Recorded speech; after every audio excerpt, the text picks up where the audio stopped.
जय झूलेलाल। असांजे चैनल में तव्हां सभिनी जो स्वागत आहे। त अॼु जी ख़बर आहे दली राजरामा। त जीअं चवंदा आहिनि कि बीमारीअ जो जेतिरो ज्यादा फ़ाइदो दवा सां थींदो आहे उन खां कई ज्यादा दुआऊं कमु ईंदियूं आहिनि।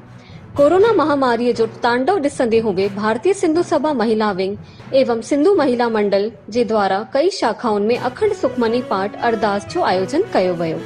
जे तरीक़े सां कोरोना महामारीअ जी ॿी लहर ने पूरे भारत में देश में हाहाकार मचाए छॾियो हुयो ऐं हर वर्ग हर उमिरि जे माण्हुनि खे लॻभॻि हिन महामारी में चपेट में अचंदा रहा।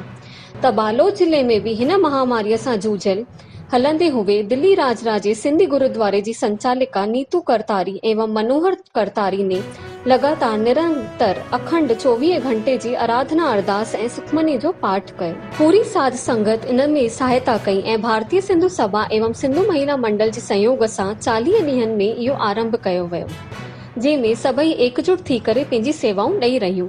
भारतीय सिंधु सभा अध्यक्ष साक्षी खटवानी पंहिंजे सदस्यनि सिमरन तलरेजा, पलक कुकरेजा, नीलम कुकरेजा, साक्षी मोटवानी, आशा कुकरेजा एवं अन्य सभिनीनि सां गॾु इन पुनित कार्य में पंहिंजी सेवाऊं ॾिए थी पई।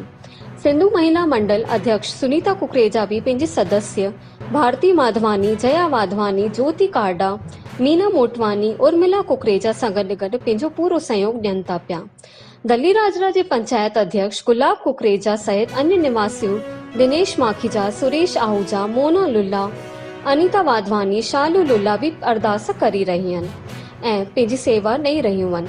करतारी परिवार अनुराग करतारी, राजू करतारी भी ॾींहुं राति इन यज्ञ में पंहिंजी आहुति ॾियनि था पिया। इहो ई न बल्कि इन पुनित कार्य में बलोद, गोंदिया, बिलासपुर, बलोदा बाजार, पुणे सां गॾु गॾु पूजा परचानी, लेटा देवी, मंजू रोहरा आदि सदस्य भी सुखमनीअ जो पाठ करे रहिया आहिनि। सभिनीनि जो हिकु ई मनोरथ आहे कि सभई जन कोरोना महामारीअ सां मुक्त थियनि ऐं विश्व में शांति थिए ऐं सभई स्वस्थ रहनि ऐं जन जीवन खे पहिरीं तरह सामान्य कनि, सभई सुखपूर्वक पंहिंजे जीवन बिताइनि। श्रीमती नीतू मनोहर करतारी जे द्वारा सभई संगत जी तरफ सां हर रोज हर घंटे 40 ॾींहनि जी इहा ई अरदास आरंभ आहे कि सभिनीनि जी दुआऊं ज़रूर रंग लाहींदियूं। हिन सां आस्था सां गॾु गॾु सिंधी समाज दिल्ली राजरा जे द्वारा इहो कष्ट निवारक 24 घंटे जो 40 ॾींहनि जो सुखमनी पाठ निरंतर चालू आहे, जो समापन 13 मई खां 13 जून जो स्थानीय टिकाणे गुरुद्वारे में कयो वेंदो। हीअ ख़बर असां तक बिलासपुर मां विजय दुसेजा जी ने पहुचाई। त अॻिते जी ख़बरूं ॿुधण लाइ जुड़ियल हुजो असांजे चैनल सां ऐं वधीक खां वधीक लाइक कयो, शेयर कयो ऐं सब्सक्राइब कयो। जय झूलेलाल।